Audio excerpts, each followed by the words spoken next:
bàǹtà ti jákùn ó dìkàlẹ̀, ọ̀sán ti já, ọ̀run ti ń dọ̀pá. Nigeria was once a great country where our parents were born. Nigeria in the early 60s was once a place of joy and pleasure that no Nigeria is willing to abandon his or her own country. Àmọ́ ó ti yí dande, ó ti yí padà, ó ti wá di deadly trap. Nigeria, Nigeria, your children are crying in poverty circle.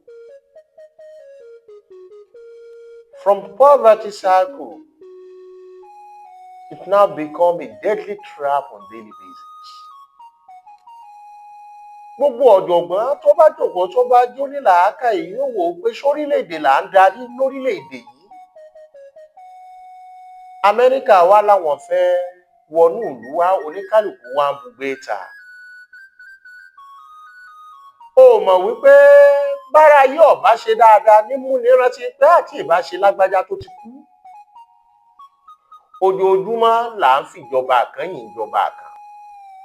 Kódà Yar'Adua gbogbo ìgbà lóníkálùkù tún gbàdúrà wípé Yar'Adua tí ìbá ṣe kú kú. Nítorí ẹni tó wà nú ayé kò jámọ́ kankan, a ò rí pàtì ẹ̀. Orílẹ̀-èdè yìí, ikú ọ̀dọ́ ò jọ wá lójúmọ́, kí wọ́n jí ni gbé kò ń ṣe nǹkan tó jẹ́ àjèjì sétí mọ́. Bọ́ ọ bá fẹ́ gbọ́ kókó owó inú ìròyìn láàárọ̀, dandan ni kó o gbọ́ bí tí wọ́n ti gbé nípa, tí wọ́n ti gbé ni, tí wọ́n ń béèrè owó. Orílẹ̀-èdè yìí wá débi tó jẹ́ pé you sleep with one eye and open the other eye. Ká ní lọ́jọ́ kìíní àná táwọn kan ń pariwo wípé ẹjẹ́ á dá dúró. Ṣé gbà t'Amẹ́ríkà fẹ́ dé yìí, ṣe bórílẹ̀-èdè tí wọ́n bá ti ń para wọn bí apá òkè ọya lọ́hùn ni wọ́n lọ. Gbogbo wo níjọ máa sá kíjokíjo, ẹ̀rù ó máa bà wá báyìí. Ṣé bó tútù ti ń kìlọ̀ fún ní pátá, ooru ti ń kìlọ̀ fálákànpọ̀ ẹ̀wù. Lọ́jọ́ tá à ń pariwo wípé wọ́n ní kálukú ó ṣe tiẹ̀ lọ́tọ̀ọ̀tọ̀ ni wọ́n fi mọ ibi tí ogun ti ń jà wọ́n. Tá a bá wò lọ́dọ̀ wa, ogun ò jà wá tí ẹ bá ṣàwọn olórí tá ò ní tí wọ́n jẹ́ kí àwọn kan mọ wọ̀ wá ní fàǹfà. A ní jagunjagun méjì tó dáńtọ́ tí wọ́n sì tó gbangba sùn lọ́yẹ́. Níbo la bá wọn dé? Kàkà bẹ́ẹ̀ àwọn ọmọ wọn ń búra wọn ní wípé lágbájá ò lágbára tàmẹ̀dù ò ní kinní kan.